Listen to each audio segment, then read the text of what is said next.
Yes, someone else told me that her home flooded and her landlord refused to give the money back to her because that's what they do. Greedy, thieving. That's what scamming is so tops in Ghana.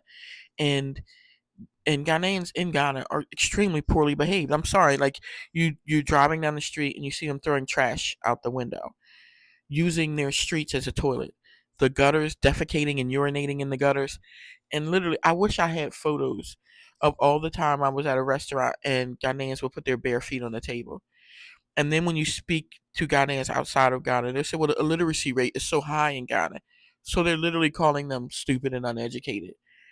And it reminds me so much, like everything about Ghana is like MAGA. As far as like shit education, don't know anything about the world. Literally, like, because I lived in the country every day, I was a white person. You know, dreadlocks down my back. I sound black, but to them it's like, oh, you sound like a white woman. Look at your skin color. Everything was about my skin color. Everything was about how I sounded. Everything was, oh, this is a white woman every day. What does that sound like? It sounds just like MAGA, right?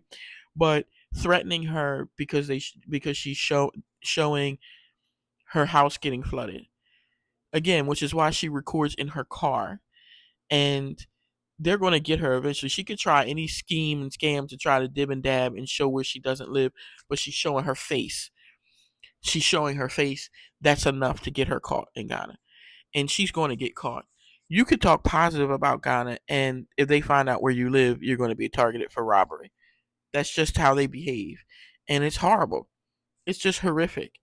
And even Ghanaians here that are in Ghana threaten my life, and then some of the ones that come across you that are in the U.S. Like the one kid, he looked like a child that lived in Philadelphia and threatened me and called me fat piggy and all that shit. They're some of the worst behaved human, and the fact that so many Black Americans know that in Ghana they dislike other Africans. They really mistreat other Africans, overcharge them, discriminate against them for housing and jobs, and then to remain in the country. That was the first thing I noticed when I went to Ghana is that their hatred for other Africans, and I'm not talking about just Nigerians. I don't know what made them so cocky and think that they're better than other Africans. I don't know, and it can't be the country because they it's I don't get it. And their whole joy for putting Nigeria down cracks me up because all of them have seen Nigerian movies and know that Nigeria looks like you know looks nice everywhere like like look like the United States and has proper big buildings and beautiful houses, and they always post houses that foreigners live in.